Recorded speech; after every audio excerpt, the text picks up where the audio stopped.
एक सेकंड जरा सा नहीं, उस पर जो भी सवाल पूछना होगा राष्ट्रीय अध्यक्ष जी पूछिएगा, हम भी थोड़ा ऐड करना चाहते हैं। माइक रख दीजिए,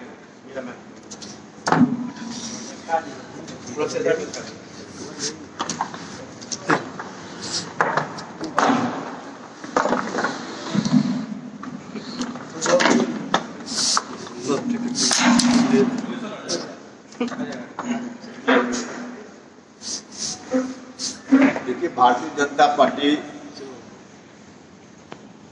का दो चेहरा है।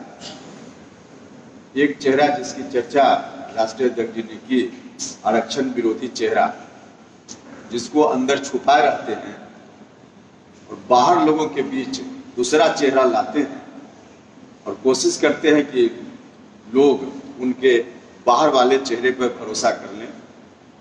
जोर जोर से बोलते हैं कि आरक्षण के हम समर्थक हैं। अभी जो कुछ भी परिस्थिति बनी, चुनाव की प्रक्रिया चल रही थी, कुछ ही दिनों के बाद मतदान होना था, जिस कारण से यह मामला उलझा उसके कारणों में जरा जाइए। जो पेटिशनर है इस केस का, जरा आप लोग अपने स्रोत से भी पता कीजिएगा कि कौन पेटिशनर है, किसके पेटिशन के कारण कोर्ट ने इस तरह का निर्णय दिया।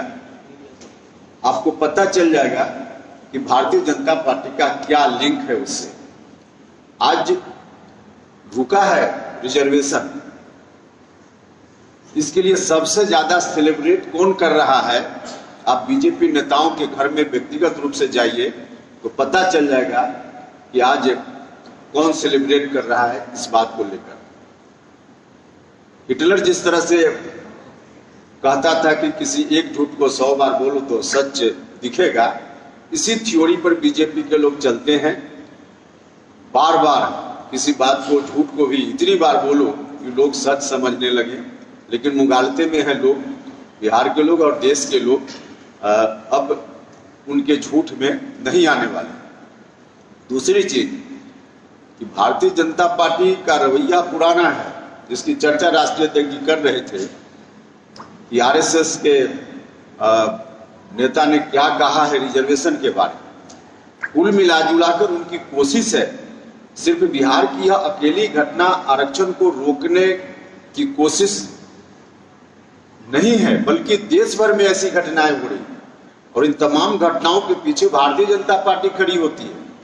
और उनका प्रयास है कि धीरे धीरे उलझाते उलझाते जो 27% ओबीसी का आरक्षण केंद्र सरकार की नौकरियों में है, उसको भी किसी तरह से हम उलझा दें और कोर्ट के माध्यम से उसकी समीक्षा का भी रास्ता निकाल दें।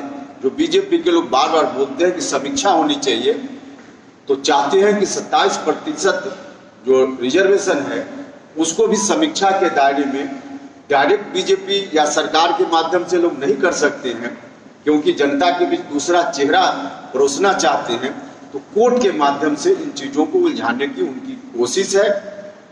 आप इसकी मूल में जाइएगा, जड़ में जाइएगा कि जिस ट्रिपल टेस्ट की बात हो रही है, आयोग बनाने की बात हो रही है, उस बात की शुरुआत कैसे हुई? देखिए, उस बात की शुरुआत के पीछे 50% जिसकी चर्चा राष्ट्रीय अध्यक्ष ने की कि उसकी सीमा नहीं पार होनी चाहिए, उसमें तो स्पष्ट है कि 50% से नीचे है यहाँ।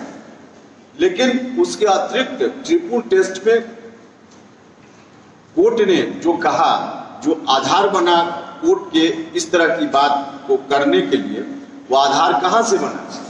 एक बार नहीं, सुप्रीम कोर्ट से लेकर कई राज्यों के उच्च न्यायालयों ने अनेक बार कहा, अलग अलग मामलों को सुनते हुए, कि भारत की सरकार या संबंधित राज्य की सरकार हमको डाटा दे जात के बारे में, रिजर्वेशन जिनको दे रहे हैं उनके बारे में डाटा दीजिए।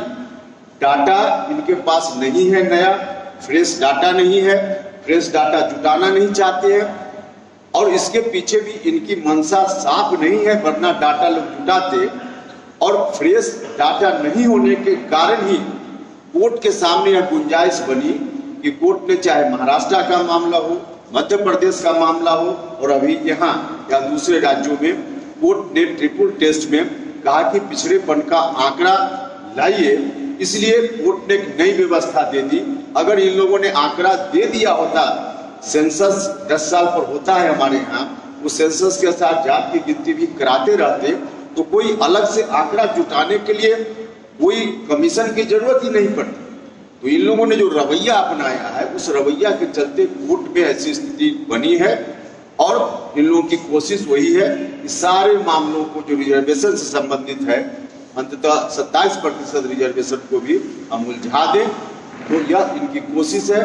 लेकिन ध्यान रखें भाजपा के लोग, बिहार में अभी जो चुनाव रुका है, बिल्कुल नीतीश कुमार जी का कमिटमेंट है, जब तक रिजर्वेशन ठीक से फिर नहीं आएगा तब तक चुनाव नहीं होगा। अति पिछड़ा भाइयों के रिजर्वेशन को सुनिश्चित किया